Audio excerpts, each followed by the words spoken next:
Hey guys, welcome back to Twin Flicks, where we always here celebrating the magic of movies and most importantly, physical media with you. And this is the second part of our Superman franchise 4K versus Blu-ray comparison. If you haven't yet, go check out my 4K versus Blu-ray comparison of Superman the movie. Today, however, obviously, I'm going to be talking about Superman 2, the theatrical cut, and Superman 2, the Donner cut, in the same video. But there is a lot to say about Superman 2 that I wanted to get into a little bit before I dive into the review, which, if you didn't know, will help explain a little bit more about the Donner cut. Now, saying that Superman 2's production was a mess is a big understatement. The film's producers were known to be tyrants on the set, egomaniacs. Richard Donner did decide to film Superman 1 and Superman 2 back to back. The producers and Richard Donner continuously butted heads throughout the entire production, with numerous arguments of where the film should be, how it should look. Donner wanted to continue the theme of the first film, where it's a little bit more serious, and being a sequel, he wanted to be a little bit more darker in tone. While the producers felt it needed to be aimed more towards kids, make it more kiddie-friendly. After Richard Donner finished the film, he did present his cut to the producers, which they hated, and wanted multiple reshoots done to soften up the film, as I said, to make it more kiddie-friendly. Richard Donner refused and stuck to his guns, and so the producers fired Richard Donner and brought on director Richard Lester. And if you don't know who he is, go look at his resume and you'll see why he was not a good choice for Superman 2. But Richard Lester reshot 70% of the film, only leaving 30% of what Richard Donner shot in the final edit. That's insane. The result was a huge mishmash of scenes that didn't match up, and the film felt like a Frankenstein version of what the film could have been, which it was. However, in 2006, Richard Donner finally got his justice when Warner Brothers finally released the Donner cut on Blu-ray. And now it has been given an upgrade with a 4K treatment with the Richard Donner cut. And of course, we also have the theatrical cut. However, with the Richard Donner cut, there are some problems with the 4K transfer that I'm going to get into after my theatrical 4K comparison review of Superman 2. So stay tuned for that because it's interesting. Now, both cuts do have a new 4K restoration from the original 35mm negative, forming a native 4K DI and HDR10 and Dolby Vision grading, and also a new Dolby Atmos track that I'll get into soon. So let's compare the differences here between Superman, the theatrical cut 4K, and the previous Blu-ray.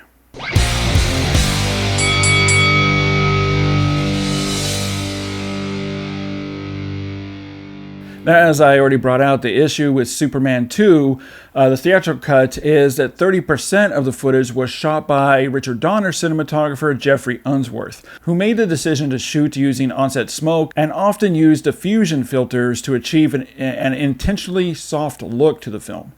While the remaining 70% was shot by Richard Lester cinematographer Robert Payton, who also chose to shoot many scenes with soft focus. However, the difference is that he shot it also more straightforward fashion using a 3-camera setup, giving many scenes a more TV sitcom-y family feel, while also emphasizing vibrant comic book style, and you can definitely see that in the film.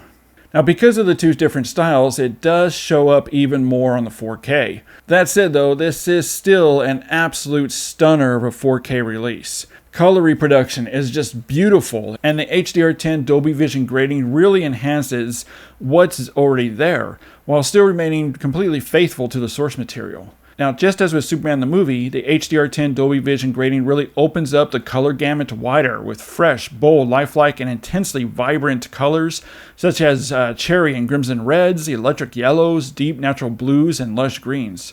Superman's costume just sums it all up right away with how vibrant and rich the colors look throughout the film. The beautiful shots of Niagara Falls all has very lifelike natural appearance to it, giving a lot of life and pop to the image. Black levels are extremely deep and inky, with rich velvety shadows, giving an incredible sense of depth and dimensionality to the image that honestly I've never seen before on any home media release.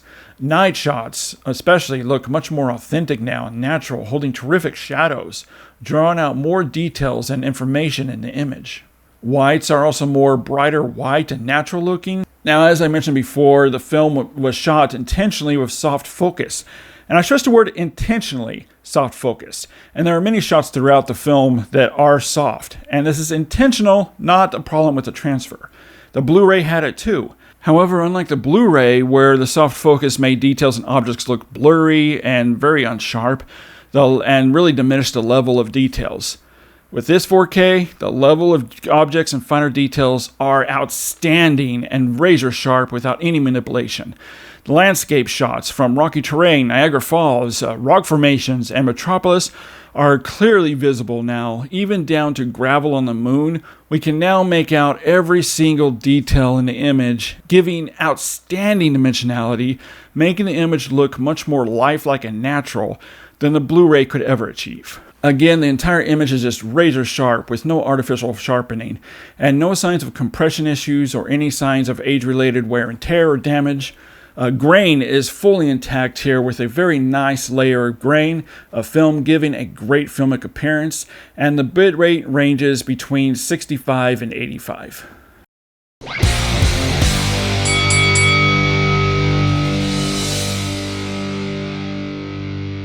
Alright guys, now we're going to switch this out and talk about the Donner cut.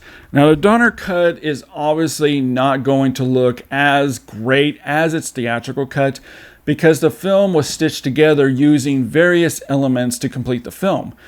And so, as I said at the top of this video, it does feel like a Frankenstein version of Superman 2.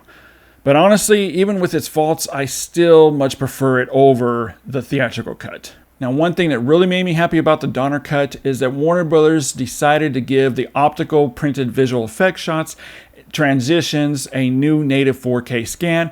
Also, the additional visual effects work that was composited in 2006 for the 1080p Blu-ray were also given a native 4K scan. That's very rarely done, but they did it and it looks great. It gives some nice improvements over the Blu-ray. We saw a lot of outline from the composite shots, and those are just about gone, almost non-existent now. It looks great. As for the rest of the transfer, there really isn't much more to get into about the color palette or detail levels without just repeating myself of what I said over the theatrical cut. The rich, bold colors are just as vibrant and lifelike, and details are clear and sharp just as the theatrical cut is. However, there are two problems with this transfer. As I said, the new material comes from varying sources, so scenes don't quite match up and they look a little different and a little wonky due to different film stock and cameras used. But the biggest and second problem is, and this is a problem with the transfer, comes with that iconic final shot of Superman smiling at the screen. It's squeezed horizontally. And the problem does not exist on the Blu-ray. So this is definitely an error with the transfer that I really hope they fix. But something tells me they're probably not going to. Other than those two issues, the image looks remarkable. Razor sharp, bright, vibrant, bold colors. Detail levels are very active and clearly visible. Film grain is also active, giving a great cinematic appearance, and also more three-dimensionality and delineation than the Blu-ray ever had. Alright, let's get into the audio presentation of both the theatrical cut and the Richard Donner cut because they both have the same Atmos mix and they basically sound identical. There really isn't a difference between the two. And when comparing this to the previous 5.1 track on the Blu-ray, there is immediate and obvious improvements. The soundtrack sounds much fuller, truer, lifelike, and much more spacious, with some nice separation and width to the surroundscape. The film score is just booming, just as the first film is in the Dolby Atmos track, and the surround gives some terrific sense of presence with some excellent panning. The heavy action sequences, such as the battle on the streets of Metropolis at the end of the film, has a very nice sense of immersion with the height channels in full use, giving a wonderful three-dimensionality to it. The height and surround channels really come to life and in play with ambient effects such as echoes in the Fortress of Solitude, the flying sequences, helicopters, even down to wind. The bass is great, adding some decent heft and weight to the impacts during fighting, gunfire, and explosions. However, I did feel that it could have used even more weight to it. It just sounded a little thin and light in areas. It just didn't have that oomph and punch that I wanted. Dialogue is rendered crystal clear without sound effects or music ever drowning out any part of the dialogue. Alright, so my score for the theatrical cut of the 4K presentation, I'm giving the video a 4.5 out of 5 and the audio a 4 out of 5. As for the Donner cut, I'm giving an overall score of a 4 out of 5. Both of these look terrific and much better than the 2006 Blu-ray and the 2008 Blu-ray. Alright guys, so head over to the comment section because I'm really curious about your opinion here. When you see the differences here between the two formats, the previous release Blu-ray and these new 4K UHDs, which do you think looks better? Head over to the comment section and let me know. Alright guys, and stay tuned next up because we're going to finish our Superman 4K comparison series with Superman 3 and Superman 4, The Quest for Peace, the red-headed stepchild of the franchise.